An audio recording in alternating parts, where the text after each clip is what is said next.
Hai sahabat Ustamiyau, seperti biasa saya akan menjawab salah satu pertanyaan sahabat Ustamiyau ya. Oke, saya bacakan ya pertanyaannya.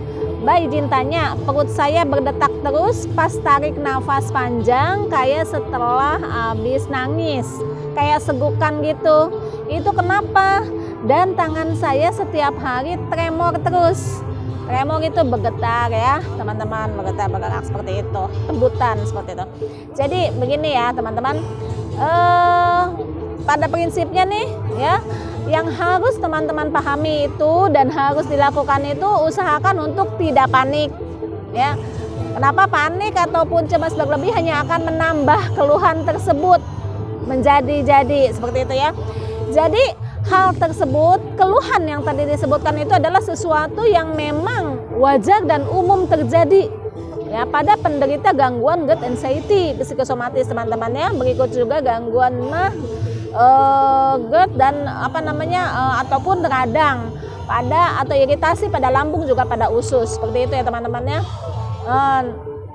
Jadi semua itu adalah hal yang wajar dialami, tapi bukan berarti harus didiamkan seperti itu ya. Jadi teman-teman harus melakukan solusinya dan tipsnya untuk mengatasinya, setidaknya untuk meminimalisir dan bahkan untuk bisa menyembuhkannya seperti itu ya, menghilangkan keluhannya tersebut gitu kan, seperti itu. Nah, sedikitnya nih saya jelaskan secara singkat aja ya teman-teman. Kenapa terjadinya tadi seperti itu detakan ya, detakan di perut. Jadi detakan ini bisa dibilang itu kedutan teman-temannya, kedutan. Nah kedutan itu bisa terjadi di mana saja, tidak hanya di perut teman-teman. Jadi di seluruh tubuh kita itu bisa terjadi kedutan ya. Jadi untuk teman yang tadi bertanya itu paling tidak syukuri bahwa kedutannya itu hanya terasa di area perut saja.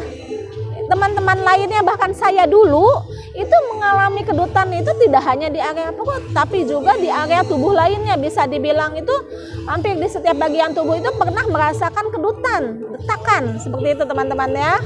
Oke, nah jadi kedutan pada perut itu bisa terjadi karena memang adanya kram otot ya, ototnya kram, adanya ketegangan otot gitu kan. Adanya kaku otot ini bisa terjadi karena teman-teman cemas berlebih gitu kan, karena anxiety-nya itu yang menyebabkan adanya ketegangan pada otot-otot seperti itu salah satunya gitu kan.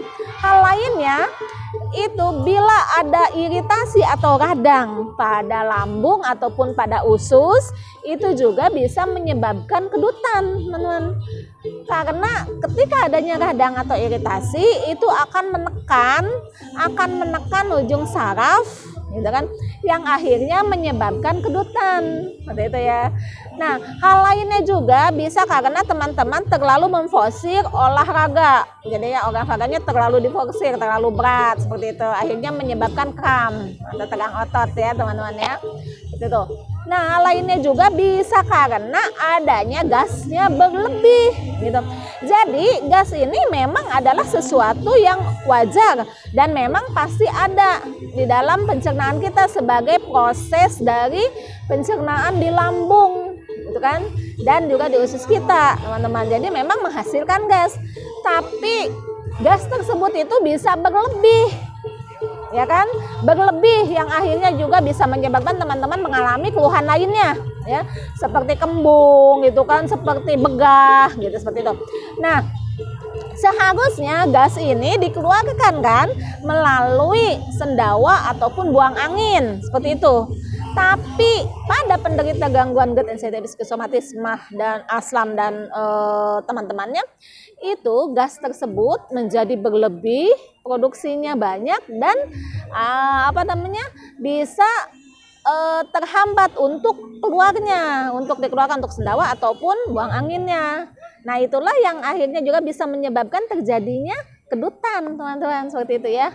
Oke, nah jadi sekarang kita bahas solusinya ya. Oke, itu bagian singkatnya tadi. Untuk lebih jelasnya teman-teman bisa konsulkan ke dokter ya. Tadi saya cuma singkatnya aja menjelaskan. Nah, untuk solusinya berdasarkan pengalaman saya teman-teman gitu ya. Karena kalau memang teman-teman ada iritasi atau radang di lambung ataupun di ususnya, Ya tentu saja teman-teman obati iritasi dan peradangannya tersebut ya. Konsumsi anti radangnya. Seperti itu ya. Bisa apa saja terserah yang cocoknya teman-teman. Oke, lalu untuk kedutannya nih, untuk kedutan detak-detakannya itu teman-teman sudah jelas. Pengalaman saya itu kan karena adanya gangguan pada saraf ya, gangguan pada otot, gangguan pada saraf, seperti itu ya. Nah, konsumsi makanan-makanan yang bisa menjaga, yang bisa memperbaiki kesehatan saraf ya teman-teman, seperti itu. Banyak sekali teman-teman. Umumnya itu makanan yang mengandung gitu kan, mengandung tinggi vitamin B kompleks gitu kan, lalu juga mengandung mineral-mineral teman-teman. Nah seperti itu ya. Nah di video saya sebelumnya sudah ada jenis makanan apa saja yang bisa membantu ya, yang mengandung tadi yang dibutuhkan oleh penderita. Oke, nah khususnya nih pengalaman saya dulu teman-teman, itu saya konsumsi rutin bekatul ya. Nah ini makanan berupa makanan kulit ari beras teman-teman ya, kulit ari beras. Jadi makanan yang mengandung tinggi vitamin B kompleks, vitamin E dan juga mineral-mineral gitu kan. Ya, alhamdulillah melalui itu saya bisa keluhan-keluhan yang berhubungan dengan saraf, dengan otot tersebut bisa teratasi teman-teman ya. Oke, seperti itu. Nah makanan-makanan lain pun banyak ya yang mengandung tadi yang saya sebutkan tadi. Silahkan ya teman-teman bisa konsumsi apa saja yang cocok buat teman-teman gitu kan. Kalau memang mau memilih untuk obat apotek, silahkan konsultasikan ke dokternya teman-teman ya. Dokter nanti akan meresepkan obatnya apa, seperti itu. Oke, nah bagi teman-teman nih yang bingung harus beli di mana sih makanan-makanan atau herbal alami yang bagus gitu kan, dan kualitasnya terjamin, teman-teman silahkan bisa kunjungi toko online Puspita Miao ya, ada di Shopee, Tokopedia dan Lazada. Termasuk juga obat untuk anti radangnya ada, bukan obat maksudnya herbal ya, khusus untuk herbal. Kalau di toko online saya tersebut herbal anti radangnya ada, seperti itu ya. Kemudian juga yang tadi saya bilang bekatul ada, dalam bentuk kapsul sudah ada juga, ataupun mau bentuknya bubuk pun ada. Kemudian juga madu hutan murninya juga ada, macam-macam. Silahkan ya dikunjungi teman-teman. Nah lalu jangan lupa nih teman-teman, yang juga sangat berpengaruh itu adalah tidak kekurangan air putih. Jadi konsumsi air putih teman-teman itu sehari-harinya harus cukup ya, harus mencukupi, karena kekurangan air putih pun bisa menjadi pemicu adanya kedutan tadi gitu ya. Oke, dan udah jelas juga yang paling dasarnya untuk apapun keluhan yang ada di teman-teman itu, rutinkan untuk berjemur dan olahraga ya. Dua hal tersebut murah gitu kan, mudah gitu kan, tapi manfaatnya Masya Allah luar biasa. Oke, disiplin lakukan ya. Oke, semoga jawaban saya bisa menjawab pertanyaan teman sahabat Muslimah tadi, juga teman-teman lainnya yang mengalami keluhan serupa. Semoga bermanfaat ya teman-teman. Silahkan bagikan pada teman-teman yang lain yang membutuhkan. Oke, assalamualaikum warahmatullahi wabarakatuh.